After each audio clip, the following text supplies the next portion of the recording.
හොඳයි හැමදෙනාම සාදුකාරයෙන් පාත්වන්න.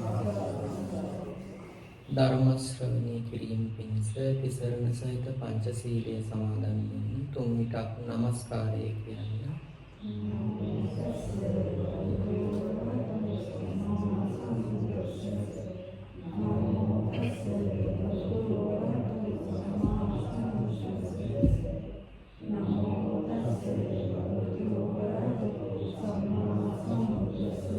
බුද්ධං සරණං ගච්ඡාමි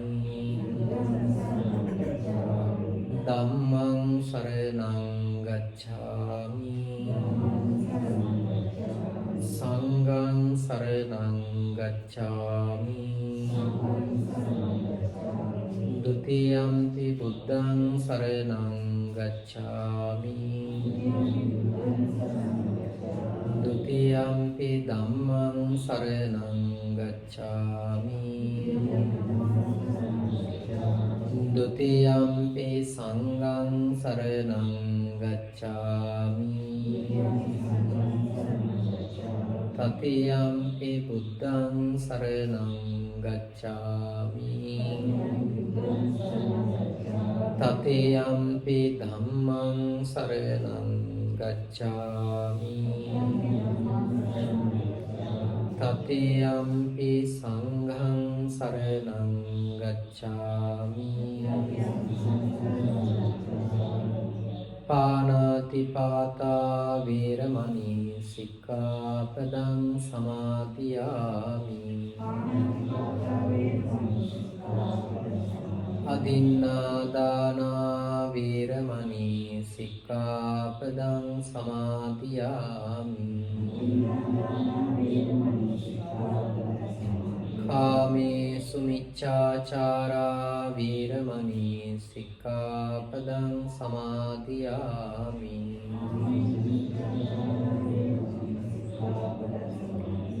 មុសាវាដាវេរមណីសិក្ខាបដံសមាទិយាមិសុរាមេរយមជ្ជបមាដត្តានាវេរមណីសិក្ខាបដံសមាទិយាមិ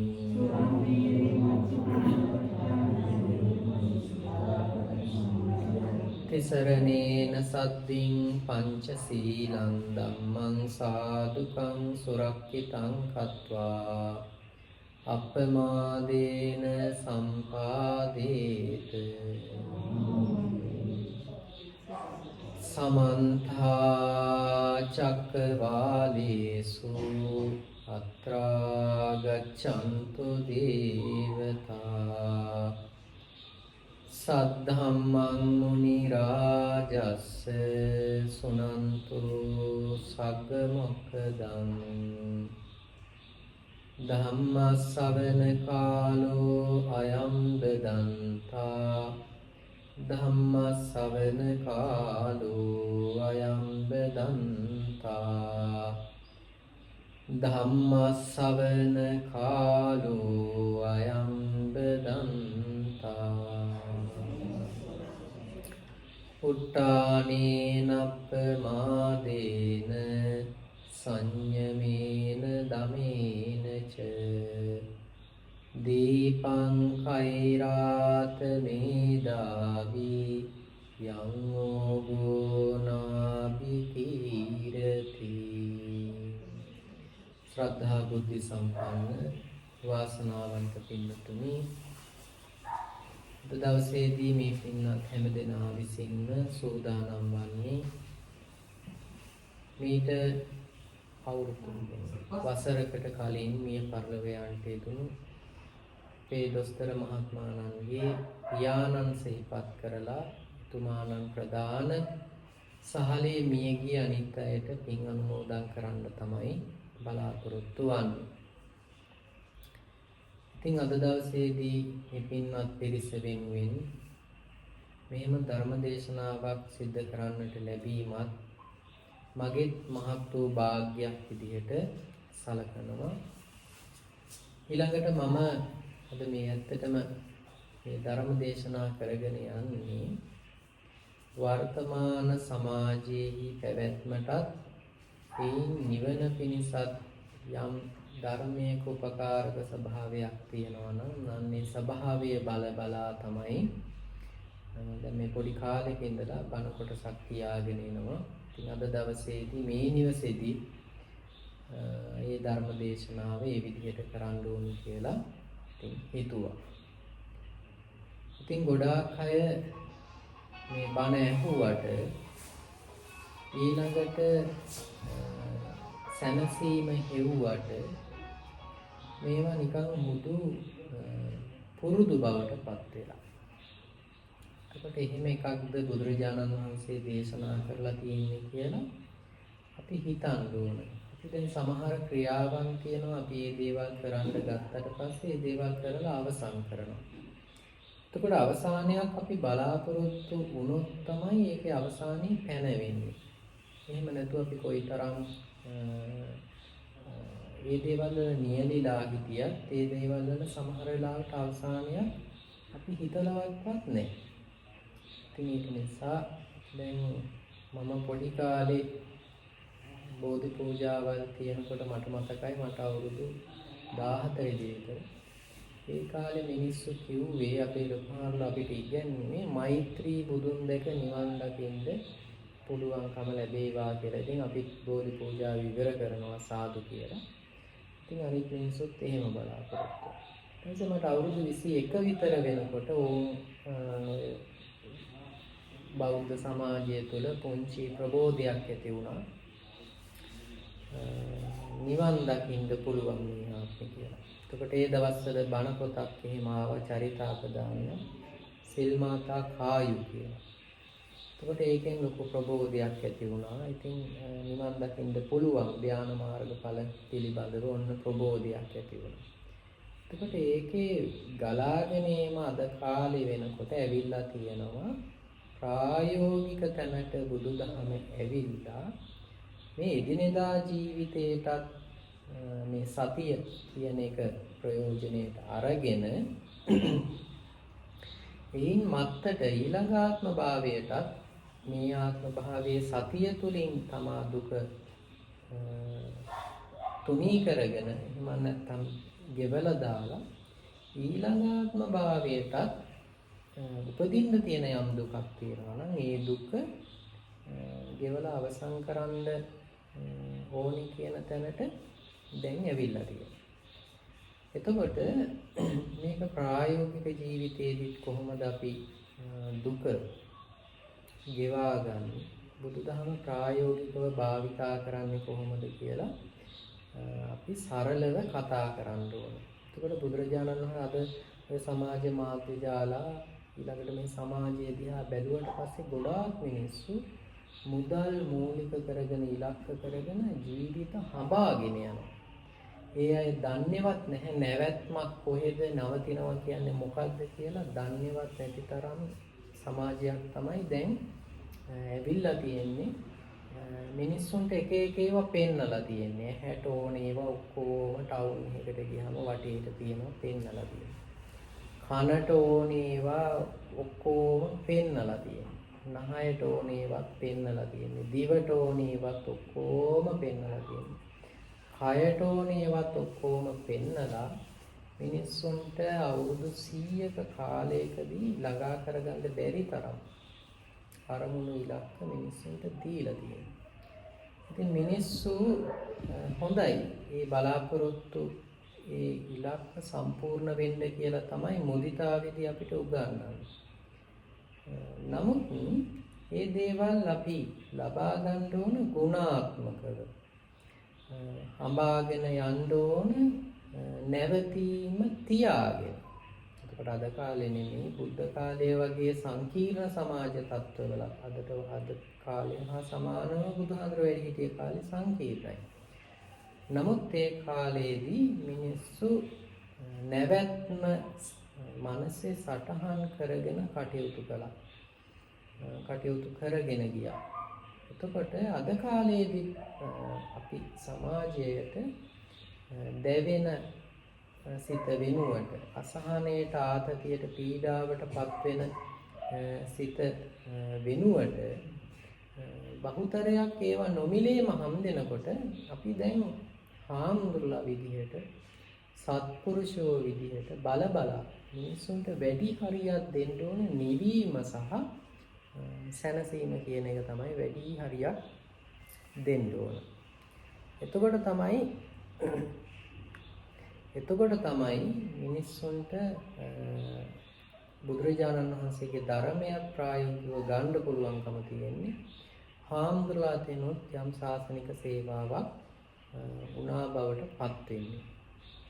එතකොට අද දවසේදී මම ධර්ම දේශනාවට මාතෘකා පාද කරගන්න තියුනේ බොහොම සරල ගාථාවක්. මේක ධම්මපදයේ සඳහන් වෙන ගාථාවක්.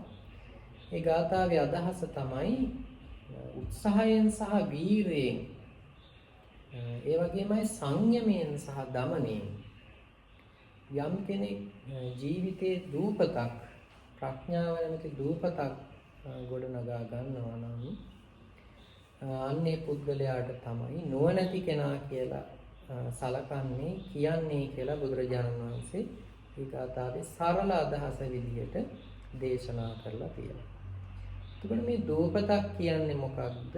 සාමාන්‍යයෙන් අපි මොහොතේ අතරමං වෙච්ච කෙනෙකුට නම් පිහිනා යන කෙනෙකුට නම් අපිට දූපතක් කියලා කියන්නේ මේ පුද්ගලයා විවේකය සැනසීම බලාපොරොත්තුවක් ලැබෙන තැන ආරක්ෂිත තැන තමයි දූපත කියන්නේ.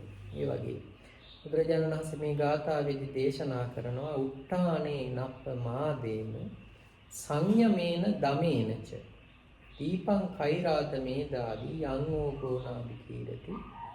කෙලස් සැඩ පහරින් යට නොවන දූපතක් යම් කෙනෙක් හදා ගන්නවා නම් අන්නේ පුද්ගලයාට නුවණැත්තා කියලා සඳහන් කරනවා කියලා බුදුරජාණන් වහන්සේ මතක් කරනවා.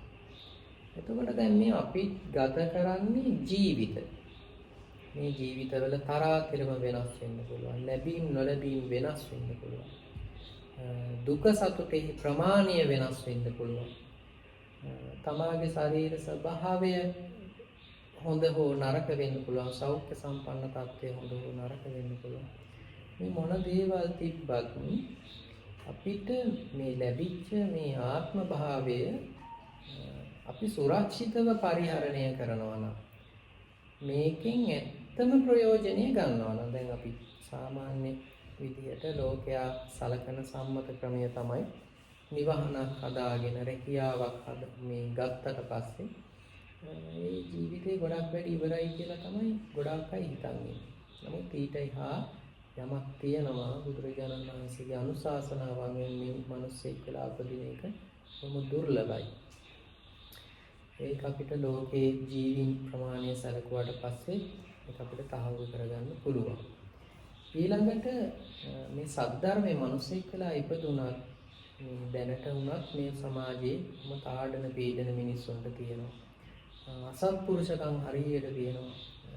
ඉතින් ඒවා මැද මේ සත්පුරුෂ සමාජයක මේ වගේ බණ අහන්න ලැබෙන එක ඉතාම දුර්ලභයි. මොකද දැනටමත් ඔය අයට තේරෙන්නේ නැති මිනිස්සු පුළුවන් තරම තව කෙනෙක් පාගගෙන හරි Tamanගේ අවශ්‍යතා ඉටු කරගන්න තමයි සැදී පැහැදී ඉන්නේ. තව මේක ඉස්සරහට යනකොට මේක වැඩි වෙනවා මිසක අඩුවීමක් වෙන්නේ නැහැ. එතකොට අර අපි අහලා තියෙනවා කල්ප විනාශ සිද්ධ වෙනවා. එකක් රස්නිය වැඩි වෙලා මේ කාම ලෝකේ ගිනි ගන්නවා. ඉහළ දිව්‍ය පළමු දිව්‍ය තලයක් විනාශ වෙන තරමට. ඒ කියන්නේ කාමයෙන් හැම වෙලාවෙම මිනිසුන්ට දැවිල්ලක් ගේන්නේ. ඒ දැවිල්ල සංසිඳෙන්නේ තමාගේදී ඉෂ්ට වුණාම. ඒකෙන් මිනිසුන්ගේ සිත් වලින් උපදින්නේ රස්නය. ඒකට රස්නය හරහා එහෙම කියනවා. ඊට පස්සේ මිනිසුන්ට ලෙඩ රෝග බහුල වෙනවා. ලෙඩ රෝග බහුල වෙලා ඒ ලෙඩ රෝග සංසිඳෙන ස්වභාවයෙන්ම මේ පරිසරයෙන් හුලං හමලා ඒ සුළඟින් මේ කාම ලෝකේ විනාශ වෙනවා. ඊළඟට මේ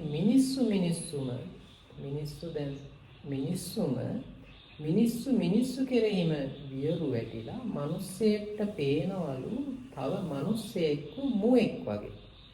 දැනටත් එහෙමනේ. දැන් අපි පොඩ උදාහරණයකට ගන්න අපි අපේ ඇහෙන් දැන් මොනවද කියලා බලන්නකො හොයන්නේ.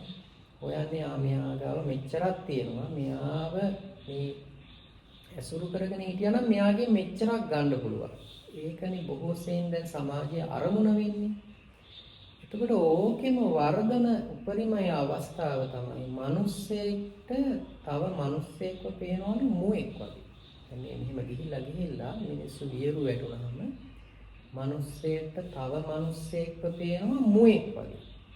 අහල පහල තියෙන තනකොළ ගස් වගේ දේවල් පේනවා අභිආයුධ. එතකොටම මිනිස්සුන්ට හිතෙනවලු මේ ඉන්නේ මුවෙක් මේකම මරාගෙන මස් කන්න පුළුවන් කියලා. මිනිස්සුම කපා කොටාගෙන මේ මුළු පෘථිවියේ මේ කාම ලෝකයම එකම ලේ ධාතුවක් වෙලා මිනිස්සු විනාශ කාලයක් එනවා. ඊට පස්සේ මිනිස්සු නැහැ. ඊට පස්සේ නැවත ආයි බුදුරජාණන් වහන්සේලාගේ ධර්මයේ ඊට පස්සේ ප්‍රථම ධ්‍යාන උපදවා ගත්ත අය මේ ලෝකෙට ඇවිල්ලා තමයි නැවත ලෝකය උත්සන්න ස්වභාවයට එන්නේ. ඊට පස්සේ මිනිස්සු සිල් රකින්න ආයි පටන් ගන්නවා. කොහොමද? එතකොට මෙහෙම තමයි කාම ලෝකේ විනාශ වෙන්නේ. එතකොට මෙහෙම බණ අහලා දැනට අපි නිදහසේ නිදා ගන්න නින්ද තව ඉස්සරහට මනුස්ස ජීවිත පරිවර්තනය වෙලා යනකොට අපිට ලැබෙයිද කියන්න බෑ.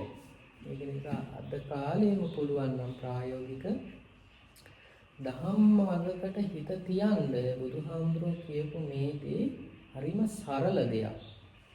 සරල බවින් හිතා ගන්න බැරි ගැඹුරකට යන ධහමක්. සුගම බොහෝම හිතකර සෞම්‍ය ධහමක් තමයි බුදුරජාණන් වහන්සේ දේශනා කළා කියන්නේ.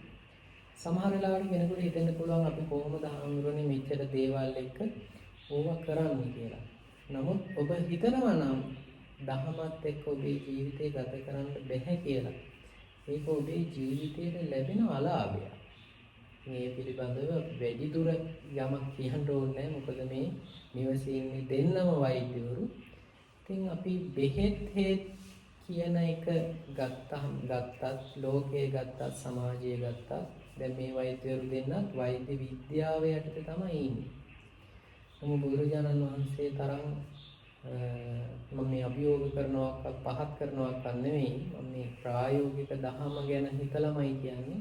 බුදුහාමුදුරුවෝ තරම් කායිකව මානසිකව බෙහෙත් කරපු තවත් කෙනෙක් නැති තරම්. ඔය අය සමහර වෙලාවට අපි බෙහෙත් මේවා කරාට ඔය අය නමුත් දන්නවා බෙහෙත් වල තියෙන විපාක වැඩි. සත්කම් වල තියෙන විපාක වැඩි.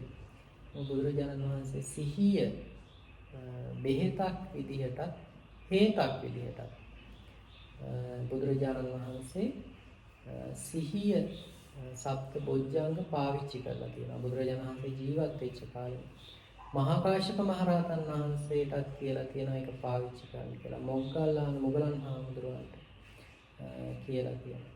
ඒකට බුදුරජාණන් වහන්සේ තමාම පුහුණු කරගත්ත තමන්ගේම හිත මූලික කරගෙන රෝග සුවපත් කරගත්ත අවස්ථා තියෙනවා. වර්තමානයේ ඉන්න මම දන්න හාමුදුරුවෝ ඉන්නවා. ඒ හාමුදුරුවන්ට ඉපදිච්ච බොහෝ දේවල් ඒ හාමුදුරුවන්ගේ හිතවලින් යටපත් කරගත්තා. ඒව පෞද්ගලිකව කිය යුතු නැහැ. පිළිකා වගේ තත්ත්ව පවා ඒ අය තුළින්ම සුවපත් කරගත්ත අවස්ථාවක්. එතකොට අපි බුදුරජාණන් වහන්සේගේ දහම අන්න ඒ තැන තියෙන්නේ. ඒ තැනින් තමයි මනස නිර්වුල් වෙන්නේ. සමාධියකටපත් වුණාම, Tamanට ආදරය කරුණාව ලැබුණාම, සෙනෙහස ලැබුණාම, Tamanට යහපත් වටපිටාව හැදුණාම හිතන්න අපිට දැනෙන සැනසීම කොච්චරද කියලා. අන්න එතනින් තමයි බුදුහාමුදුරුවෝ අපේ ඔළුව අත ගාලා අපිට තියෙන ආදරයට, කරුණාවට, ඒ වගේමයි අපිට තියෙන දුක කොච්චරක් ගෙවන්න පුළුවන්ද කියලා තියෙන මහා ප්‍රඥාවට. අපේ අම්මා තාත්තත් කැමති අපිට තියෙන දුක ගෙවන්න. නමුත් අම්මා තාත්තා 100% කවදාකවත් ඇත්ත කියන්නේ. Tamanට තියෙන දුක හංගගෙන හරි දරුවන්ට බොරුවක් හරි කියලා ඒ අම්මා තාත්තා තමා නොකා හරි පුතේ මං කෑවා කියලා හරි තව දරුවට බත් ටික කවන්න තමයි හදන්නේ. නමුත් බුදුහාමුදුරුවෝ එහෙම නෙමෙයි. ඊට වඩා අසහාය ප්‍රඥාවක් කරුණාවක් බුදුහාමුදුරුවන්ට තියෙනවා. ඒක නිසා බුදුරජාණන් වහන්සේ අපි හඳුන්වනකොටත් කියනවා දහසක් මව්වරුන්ගේ දහසක් පියවරුන්ගේ ගුණයට වඩා වැඩි කියලා බුදුහාමුදුරුවෝගේ ගුණය. එහෙම කියන්නේ බුදුහාමුදුරුවෝ විතරයි 100% අපිට ඇත්ත කියලා. ඇත්ත ලෝකයේ පෙන්වලා දීලා තියෙන්නේ බුදුහාමුදුරුවෝ 100% ඇත්ත කියලා.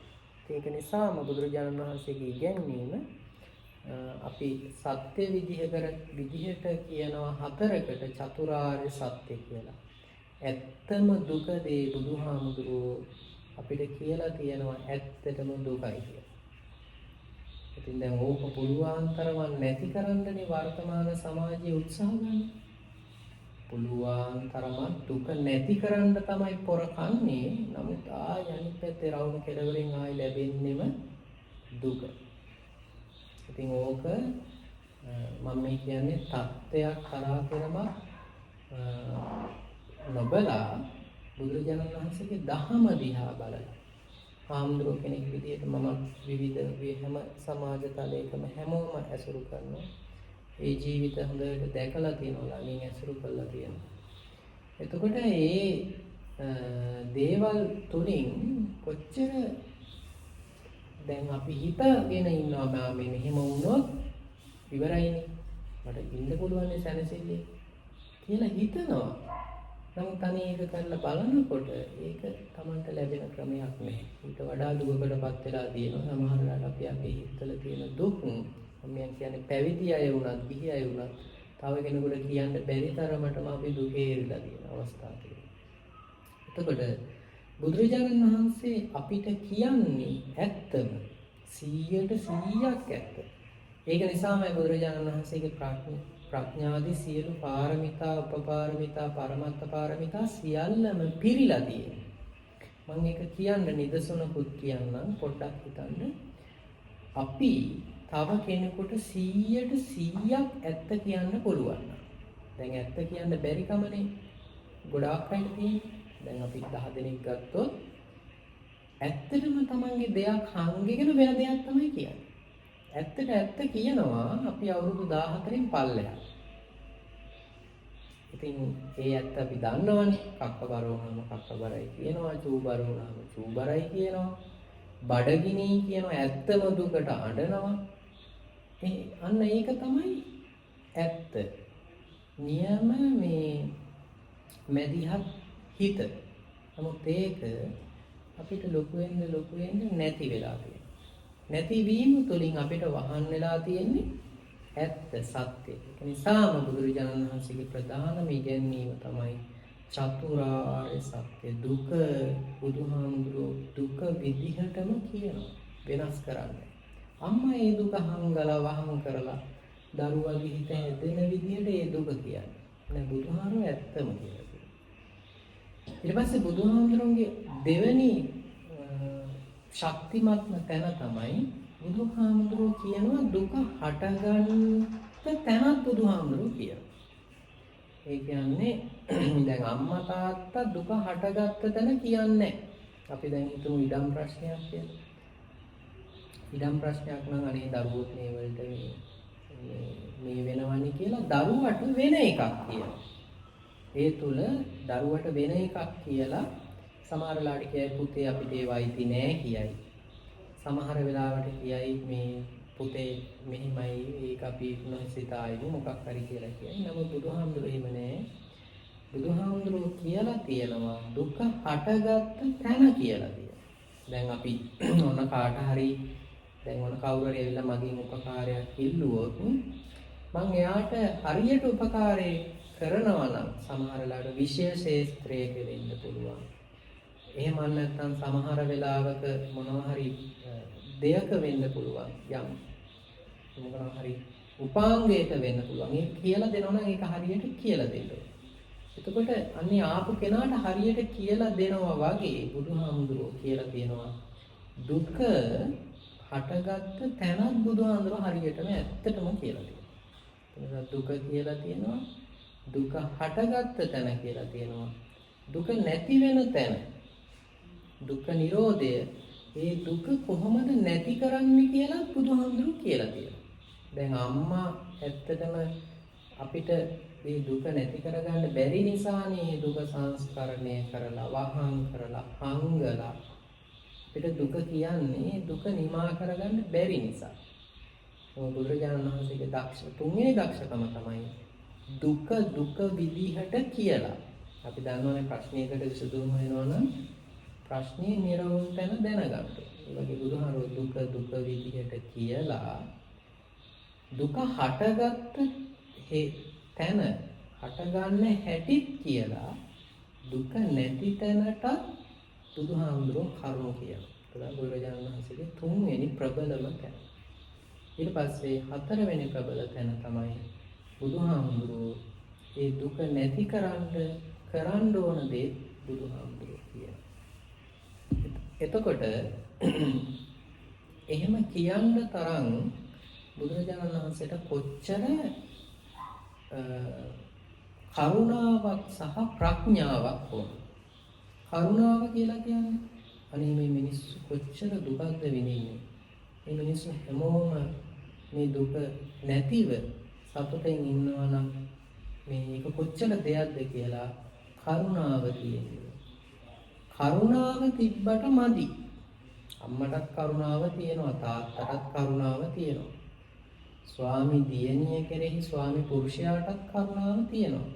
ස්වාමි පුරුෂයා කෙරෙහි දියණියටත් කරුණාව තියෙනවා. අම්මලා තාත්තලා දරුවන්ට කරුණාව තියෙනවා. දරුවෝ අම්මලා තාත්තට කරුණාව තියෙනවා.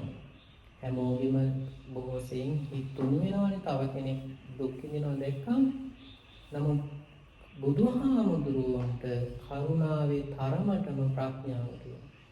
ප්‍රඥාවේ තරමටම කරුණාව තියෙනවා.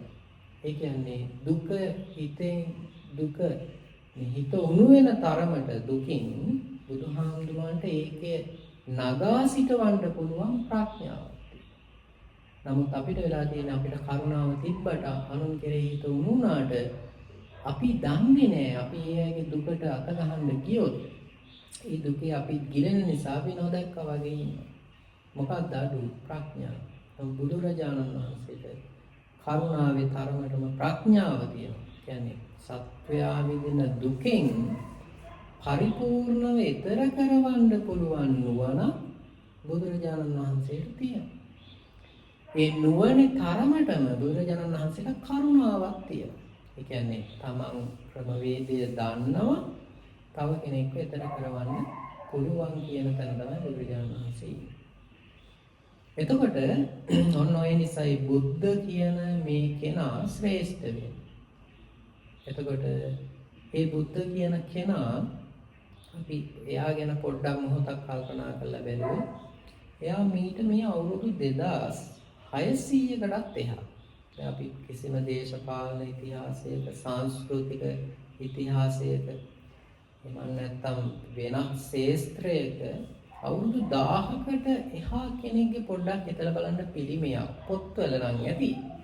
මහා වංශය ගත්තාම ඒත් ඇති.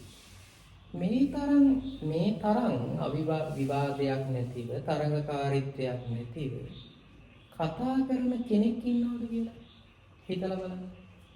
අදුම ගානේ තමන්ගේ පරම්පරා 7කට එහා කෙනෙක් ගැන මෙච්චර කතා කරනවද කියලා. ඒ බුදුහාමුදුරුවෝ ගැන විවාදයක් නැත්තේ. හැමෝම ඒකමතිකව පිළිගන්නේ. අද මේ අපි පහන කියලා පත්තු කරන්නේ බුදුරජාණන් වහන්සේට එදා කුටියේ දීපු ආලෝකය. මේ හඳුන්කూరు කියලා පත්තු කරන්නේ බුදුරජාණන් වහන්සේට දීපු සුවඳ. මල් කියලා අපි මේ බුදුරජාණන් වහන්සේට පූජා කරන්නේ ගන්ධ කුටියේ එදා සරසවන්න බුදුරජාණන් වහන්සේට හිතට සුවදායි වෙන්න තියපු මල් තමයි අද මල් විදිහට තාම පූජා කරන්නේ. ඊළඟට බුදුරජාණන් වහන්සේට බුද්ධ පූජාව කියලා පූජා කරන්නේ එදා බුදුහාමුදුරන්ට මේ ගෙනිච්ච දානය. පෑන් කියලා පූජා කරන උන්වහන්සේට වළඳන්න පෑන්. අවුරුදු 1000ක් නම් කමක් නැහැ. 2000ක් නම් ඒත් කමක් නැහැ. 2600කට එහා කෙනෙක්ට ඇයි මෙච්චර අපි ජීවමාන වෙන්නේ? ඒ කෙනා ඒ තරම්ම ප්‍රබල නිසා. එයා ඒ තරම්ම අපි වංචනික නොකරපු නිසා, අපිව රැවට්ටුවේ නැති නිසා. අපේ මුලාවේ දාපු නැති නිසා. ඒක නිසා මේ වගේ ප්‍රබල අය උපදිනකොට ඒ අය කෙරෙහිම විශ්වයේ සෑහෙන කාලයක් වෙන් කරගන්නවා. ඒ නිසා බුදු කෙනෙක් බලනවානේ බුද්ධත්වයට පත් වෙන්න කලින් තව බුදු කෙනෙක් මේ විශ්වයේ පහළ වෙලා ඉන්නවා. කලින් බුදු වෙලා පිරිනිවන් පෑවේ කවුද? ඊළඟ බුදු කෙනා බුදු වෙන්නේ කොයි කාලෙද කියලා. ඒ වගේ ප්‍රබල එකම කෙනයි බුද්ධ නමින් උපදින්නේ. එයාට ඒ උපදින කාලයට තව බුදු කෙනෙකුට උපදින්න මේ විශ්වයේ ඉඩ වෙන්නේ නැහැ. ඉතින් ඒ නිසා බුදුරජාණන් වහන්සේ තරම් අපේ දුක හරියට කියලා දුක හටගන්න හැටිත් කියලා ඊළඟට දුක නැති කරන හැටිත් කියලා දුක නැති කරන ක්‍රමයේ කියන තව කෙනෙක් නෑ. ඒක නිසා බුදුවරුන්ගේ කෘත්‍ය, ඒ කියන්නේ බුදුරජාණන් වහන්සේලා කරන්න බලාපොරොත්තු වෙන්නේ එකම එක දෙයයි. මිනිස්සුන්ට මෙන්න මේ හතර කියලා දෙන්න බලාපොරොත්තු වෙන තමයි බුදු වෙන්නේ. නැත්තම් සුමේද තාපසාත්ම භාවයේදී සුමේද තාපසයාට පුළුවන්කම තිබ්බ පෞද්ගලිකව දුකින් අත මිදෙන්න. නෑ, හිතාගත්තා මම මේක තනියෙන් කරොත් අපරාධයක්. මම මේක තවත් මිනිස්සු ගොඩාක් අයට කියලා ඒ අයවත් ටික මේකට අරගෙන මාත් මෙතනට එනවා කියලා ඒ හිත එතන නතර කරලා බුදු වෙලා තමයි ඒ හිත පූර්ණේ කරේ. ඒ කියන්නේ රහත් භාවයට පත් වුණොත් ආය උප්පත්තිය නැති නිසා. ඉතින් ඒක තමයි බුදුරජාණන් වහන්සේලාගේ කෘත්‍ය. ඒ කියන්නේ ඒ අය බුදු වෙන්නෙම තව බොහෝ පිරිසක් දුකින් අත මිදවගෙන තමනුත් දුකින් අත මිදෙන්න. එතකොට මේකයි ඔය අය ගත කරන ජීවිතයයි දෙකක් නෙමෙයි. දැන් හිතෙන්න පුළුවන් ආමුදුරුව නම් මේ කියන්නේ ගැඹුරු බණක්, ඕක ඇත්තටම මෙතෙන්ට ගැලපෙන්නේ නැහැ කියලා හිතෙන්නත් පුළුවන්. ප්‍රායෝගික නැහැ කියලා හිතෙන්නත් පුළුවන්. ගැලපෙන්නේ නැහැ කියලා හිතෙන්නත් පුළුවන්. නමුත් එහෙම නැහැ. මම 2012 තමයි විශ්වවිද්‍යාලේ පාස් වෙලා යන්න හිටියේ. මට අර මොකක් හරි දෙයකට වෙන්නදී පොඩි කාලේ ඉඳලා බණ ඕව ගැන තමයි. මට හිතුණා නෑ මම විශ්වවිද්‍යාලේ යන්න කලින් ආරණ්‍යට ගිහිල්ලා මේ කියන මේ විද්‍යාව මොකක්ද කියලා හොඳට ඉගෙන ගන්නවා කියලා විශ්වවිද්‍යාලේ නොගිහිලා අවුරුදු 12ක් ගල්ලෙන් වල උදකලා කුටිවල හොඳට මේ ධර්මය අධ්‍යයනය කරලා ලංකාවේ මේ ලෝකයේ ලියවිච්ච භාවනා ක්‍රම සම්පූර්ණයෙන්ම 4ක් සම්ප්‍රදායන් 4ක් විතර හොඳට මුල ඉඳන් අගට අධ්‍යයනය කරලා ප්‍රායෝගිකව පුහුණු කරලා ඊළඟට හොඳට අවුරුදු 12ක් මේ දහමත් එක්ක හොඳට ඔට්ටු වෙලා තමයි දැන් මේ එළියට ඇවිල්ලා ඔය අයට මේ බණ ටික කියන්නේ. මේක ඇත්තටම ජීවිතයේ සැනසෙල්ල ලැබෙන මඟක්. හරියට Taman අර හෙල්පෙනිත්තකින් සිදුර බලලා හරියට එතන යම් අපි මේ ප්‍රයෝජනයක් ගන්නවා. මේ දහම හරියට Tamanගේ ජීවිතයට ආඳගත්තොත් කුලය කොතන වෙන්න පුළුවන්, තනතුර කොතන වෙන්න පුළුවන්, ධනය කොතන වෙන්න පුළුවන්. Tamanගේ ජීවිතේ ඒකාන්තයෙන් දුකෙන් අත මිදෙන තැනක් තියෙනවා. ඉතින් ඒක අපි හිතමු එක ආත්ම භාවයකට අපිට ආයි හරි උපත හම්බෙන්නේ නැහැ කියලා. නෑ අපි හිතමුකෝ ඔන්න හරි නිවන් දැක්ක ආයි උපදින්නේ නැහැ. ආයි ඔක්කොම දුක් ඉවරයි කියලා. අපිට එතන කරගන්න බැරි වුණා ඊට මෙහෙන් ගොඩාක් හිතකර ප්‍රතිඵල මේ ප්‍රායෝගික දහම තුළ තියෙනවා. ඒකත් Tamanගේ හිත හොඳට විනිවිද වෙනවා. ඈත මෑත පේන්න ගන්නවා. ඊළඟට Tamanගේ එදිනදා චර්යාවන් බොහෝම මේ ගුණාත්මක භාවයක් ඇති වෙනවා. ඊළඟට Tamanගේ තියෙන ලෙඩ රෝග ඊටාම හොඳින් සුවපත් වෙනවා.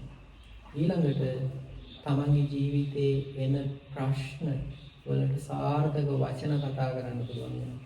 සාර්ථක පිළිතුරු දෙන්න පුළුවන් තමයි තියෙන්නේ. අසහන ආතතිය තමා තුළින් දුරු වෙලා යනවා. හොඳ පැහැදිලි විනිවිද බොහෝම මේ ප්‍රවාසන ජීවිතයක් ගත කරන්න ලැබෙනවා නිවන් නොදැක්කා. ඔය ටික ගණ්ඩනේ අපි ඔක්කොම ගොඩාක් දේවල් කරන්නේ. ඔය බුදුරජාණන් වහන්සේ මේ මොකක්වත් නැතුව අපි සාමාන්‍ය ජීවිතේ ඔක්කොම හොයන්නේ එළියෙන්. ඇහැට රූප වලින් හොයන්නේ. කනට හොයන්නේ ශබ්ද වලින්. නහයට හොයන්නේ ගඳ සුවඳින්. දිවට හොයන්නේ රසෙන්, කයට හොයන්නේ පහසෙන්, මනසට හොයන්නේ ධර්මතාවලින් ඔක්කොම එළියෙන් තමයි හොයන්නේ.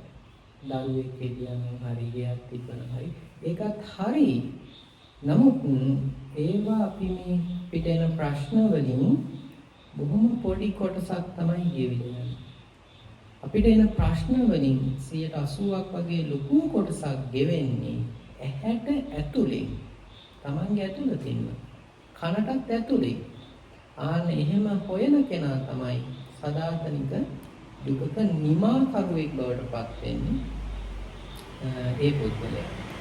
සමහර වෙලාවට එයා ඉන්න තැන ඕනෑම තැනක් වෙන්න පුළුවන්. ලෝකේ කෙනෙක් වෙන්න පුළුවන්, හාමුදුරුවෝ කෙනෙක් වෙන්න පුළුවන්, නැත්නම් පාසක මහත්තයෙක් වෙන්න පුළුවන්, කවුරුණත් වෙන්න පුළුවන්. මම කියන්නේ මේ ශේස්ත්‍රයේ ඇති වරදක්වත් ලැබීම් නොලැබීම් වල තත්ත්වයක් වගේ නෙමෙයි. ඕනම කෙනෙකුට ඇතුළතින් තමාගේ සම්පූර්ණ දුක නිමා කරගන්න පුළුවන් කියන පණිවිඩයයි මතක් කරන්නේ. එතකොට මේක මහා මේ අපිට කරන්න ජීවිතේ කරන්න බැරි දෙයක් නෑ. එහෙම එකක් නෑ. එතකොට දැන් අද නම් ප්‍රායෝගික දහම ගොඩාක් ශේස්ත්‍රවල විසිරීලා තියෙනවා. සතිය කියන mindfulness, beyondness, emptiness ඊළඟට ඔය වගේ freedom of the freedom ගොඩාක් වචන වලින් ඒ නිදහස හඳුන්වනවා. දැන් අපිට වඩා ගොඩාක් ශ්‍රමය වියදම් කරන පිරිසක් මේ බටහිරින් අපේ අයට ගොඩාක් නිදහසේ ඉන්න පුළුවන්. ඒක නිසා අපේ අය ඔය ජාතක කතාවක් අහගෙන බෝධි පූජාවක් තියාගෙන පොයට සිල් අරගෙන ටිකක් සනසිල්ල ඉන්නවා නියම දහමට හිත නොතිප්පත්. හැබැයි අපිට වඩා ගොඩාක් පැයක් තුල කරන ක්‍රියා ගොඩාක් වැඩි බටහිර රටවල් වල ජපානි චීනී මිනිස්සුන්ට සෑහෙන ජීවත් වෙලා එදිනෙදා කන්න බොන්න ලොකු ක්‍රියාවන් ටිකක් කරන්න වෙනවා. ආරක්ෂණතාවය ගොඩාක් දේවල් කරන්න වෙන නිසා මේ මිනිස්සුන්ට තමා තුළම සහනය උපදව ගන්න ඕනේ. ඒක නිසා ඒ අය තමන්ගේ හිත තුළින්ම ආරෝපණය කරගන්න මේ තැන් වලින් ඒ අය ප්‍රායෝගික බුදුදහම ගොඩාක් වැළඳගෙන ඉවරයි. ඒකෝල අපිටත් මේ ප්‍රායෝගික බුදුදහම වැළඳ ගන්න පුළුවන්. එතකොට ලංකාවේ දැනට සති පුහුණුව කියලා ඉස්කෝලවල ටික ටික මේක ව්‍යාප්ත වෙමින් පවතිනවා. ඒවල බොහොම සරලව නිවන් දකින්න පුළුවන්. අපි නිවන කියන වචනේ අමතක කරමුකෝ. ඕක දැන් කියලා ඔකේ අර්ථය දන්නේ නැහැ. හැබැයි වචනේ හොඳට දන්නවා. හොඳට අහලා හරි ප්‍රසිද්ධ වචනයක්. නමුත් ඕකේ අර්ථය දන්නේ නැහැ. එතකොට ඕකේ අර්ථය අපි නිකන් සරල ආදේශකයක් විදිහට ගත්තොත් පුංචි කාලේ අපි කොහේ හරි අස්සකට මුල්ලකට ගිහිලා නිදහස් වුණාම අපිට ලැබිච්ච නිදහසක් තියෙනවා. අන්නේ නිදහස දිනදා ජීවිතේ අපි තුලම කියන්නේ తాවකාලිකව ඇවිල්ලා යන්න නෙමෙයි හැමදාටම පවතින අවදි කරගන්න පුළුවන්. මෙතන බලහන කවුරුවක්වත් මන් දන්නේ නැහැ හිතයිද කියලා. අපිට ආයේ අවුරුදු 14 මනස උපදව ගන්න පුළුවන් කිව්වොත් විශ්වාස කරයිද කියන්න දන්නේ නැහැ. හැබැයි මම ගොඩාක් ආරන්නේ ඉන්න කාලේ ගොඩාක් බයෝග්‍රැෆි කියවලා තියෙනවා. ඉංග්‍රීසි සිංහල ගොඩාක් දේවල්. ඒවල තියෙනවා අපේ අවුරුදු 14ට පල්ලෙහා මනස උපදවගත්ත අවුරුදු 60 70 80 90ක් වෙනකම් හඳුනගන්න. අන්න එතන ඒ අවුරුදු 14ට පල්ලෙහා පරිහරණය කරපු මනස තමයි බුදුරජාණන් වහන්සේ ඒ ආදේශක මනසක් තමයි රහත් භාවය කියලා කියන්නේ.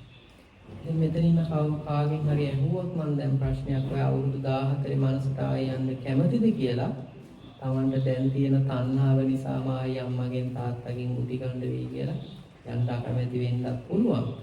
හැබැයි යන්නේ අවුරුදු 14 මනස නැවත ඔබට උපදව ගන්න පුළුවන්.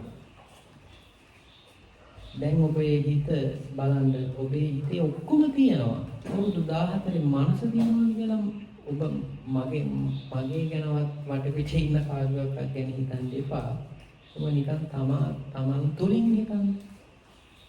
අන්න හිතුවාම තමන්ට තේරෙයි තමාගේ ස්වභාවය. මෙතන අවුරුදු ඒ දහම් මගේ ගිහිලා කවුරුහරි ප්‍රතිඵල ගත්ත කෙනෙක් ඉන්නවා නම් එයාට දැන් විනිශ්චය කරගන්න පුළුවන් මම මේ ප්‍රායෝගිකව දැකම මම මේක උපදව ගත්තා කියලා එයාට විනිශ්චය කරගන්න පුළුවන්.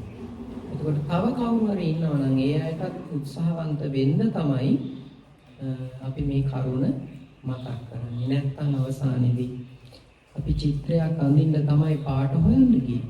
පාට හොයලා එනකොට අඳින චිත්‍රය මතක නැති වුණොත් ඒක අපරාධයක්. ඒක නිසා අපිට තව ටික කාලෙකින් ලෙඩ රෝගයි. ඊළඟට තමා තුළ තියෙන පාට මැකිලා යනකොට Tamanට ඇත්තම ස්වභාවය තේරෙයි. ඒකට මුහුණ දෙන්න අපි හැමෝටම වෙනවා.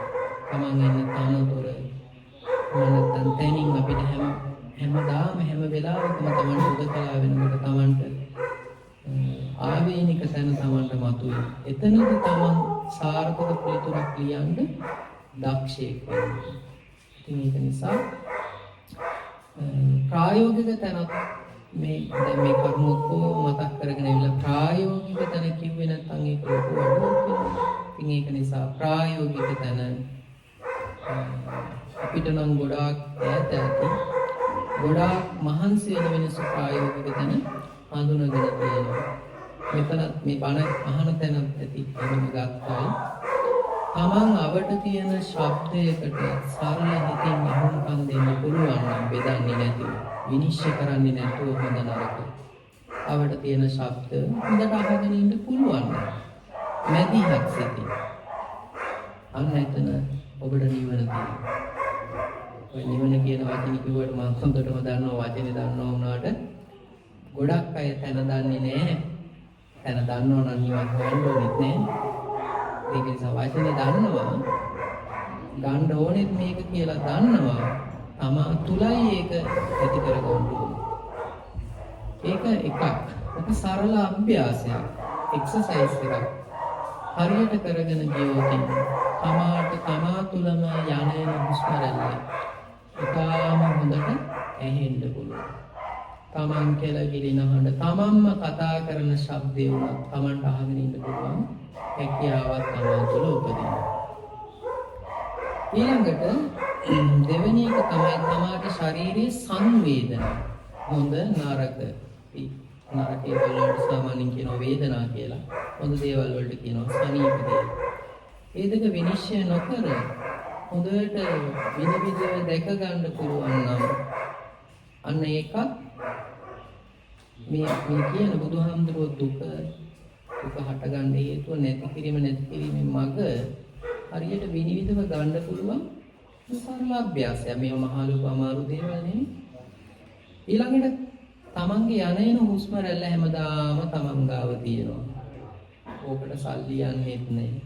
සමහර මිනිස්සු දැන් හිතනවා ඇති හාමුදුරුවෝ බණ සීරියස් කියන්න හදලා ගානකටවත් අට්ටු කරන්න හදනවත් නැහැ කියලා සමහර අය හිතනවත් ඇති. දැන් එහෙම සමාජයක් නේ.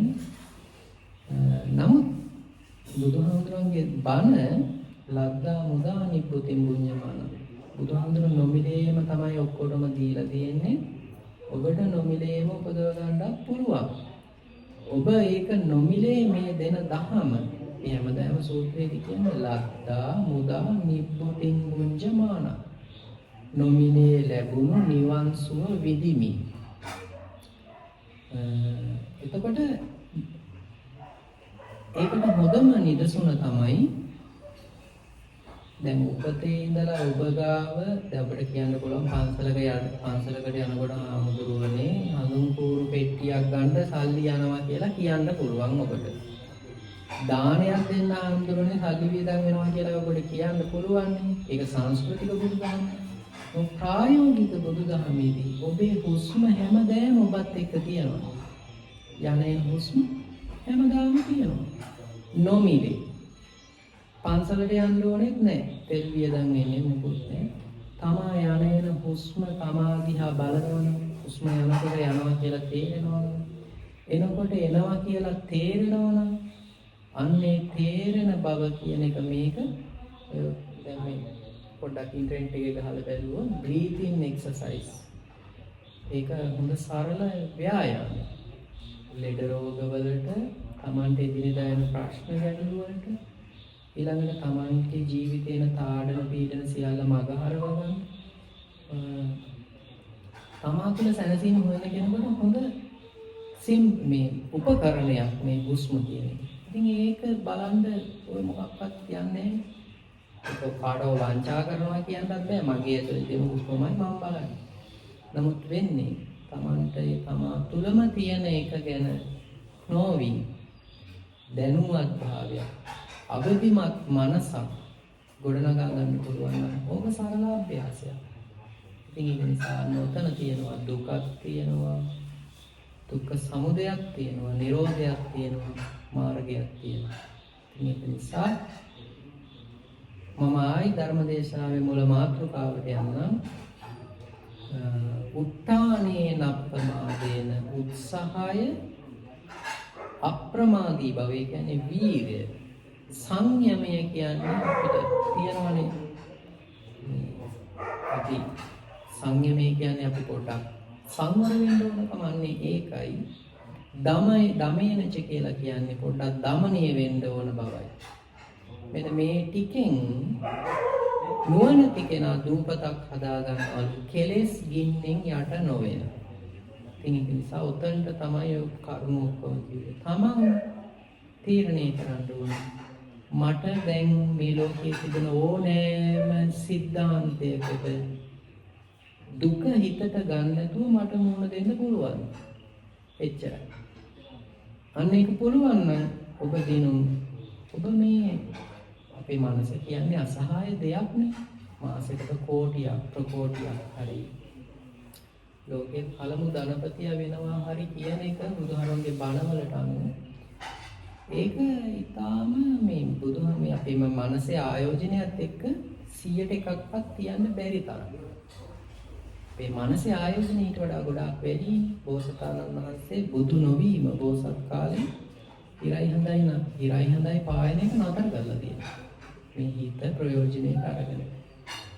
මේ හිත හරියට ප්‍රයෝජනෙට ගත්තොත් මේ හිතෙහි අසහාය බව ඔබ හිතන තැනට වඩා ගොඩාක් ඈතයි. මහ විශාලයි.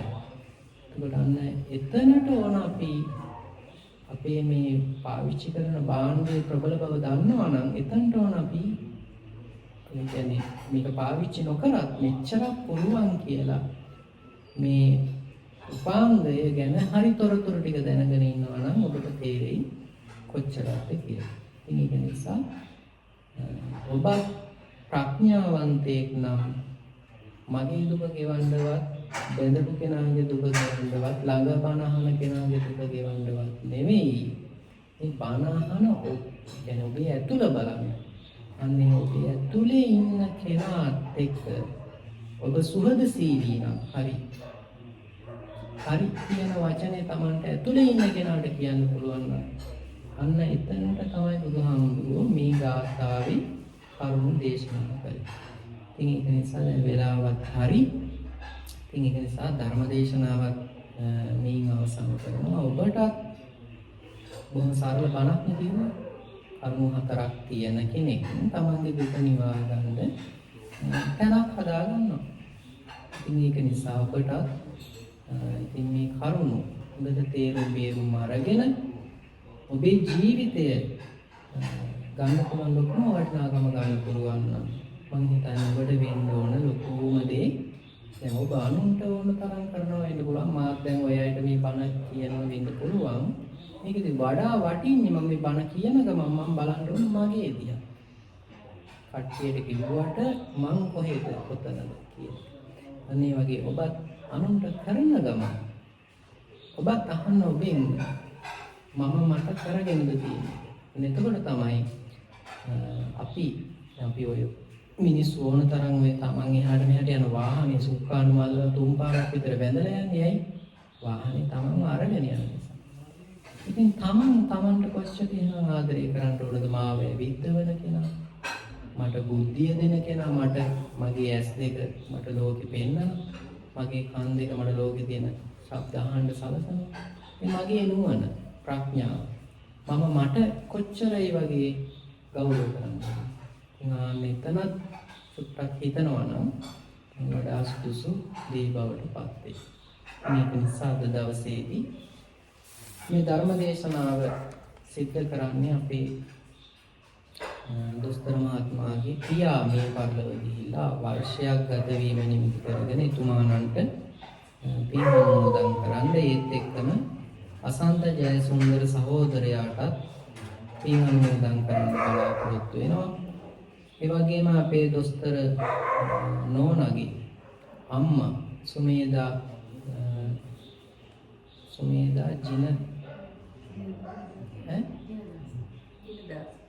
සුමේදා ජිනදාස මට ඒ වගේම අයරින් ජිනදාස නැන්දනියට MC ජිනදාස පියාණන්ට පරලෝකීය වශයෙන් පුණ්‍ය අනුමෝදනා සිද්ධ කරන්න බලාපොරොත්තු වෙනවා. ඒ ප්‍රධානම මිය පරලෝක යන දෙතුන් හැමෝටම පරලෝකීය වශයෙන් මේ පින් අනුමෝදන් වේවා කියන අදහසින් පින් අනුමෝදන් කරමු.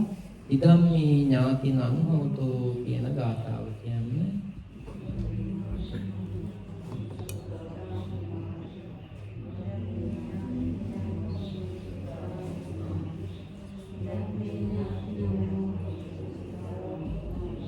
දෙවියන්ට පින් අනුමෝදන් කරමු. ආකාසට්ඨා ච බුම්මට්ඨා දේවානාගා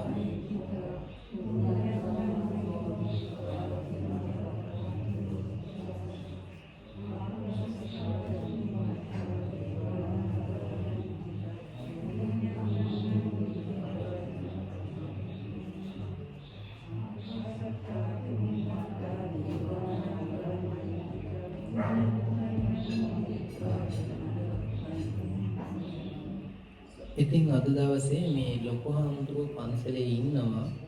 ඉතින් කිව්වා මේ අල්ලපු ගෙදරට තමයි බන්නට යන්නේ කියලා මට ගෙදරක් පෙන්නුවා. ඉතින් ලොකු හාමුදුරුවෝ මේ මට කිව්වා මෙහෙන් තමයි ඉතින් ලොකු හාමුදුරුවෝ අසනීප වුණා.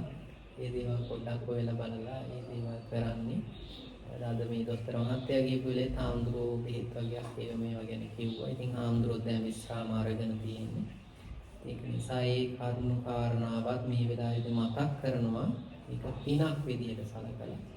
ඉතින් ඒ කරුණු කාරණාත් මේ විදිහට මතක් කරලා ලොකු හාමුදුරුවෝ ඉතින් අද බණට වඩින්න හිටියත් ලොකු හාමුදුරුවෝ මා ඉතින් බොහොම කල්යාණ මිත්‍රයෝ හාමුදුරුවෝ බොහොම ප්‍රායෝගික ජීවිතයක් ගත කරන කෙනෙක්.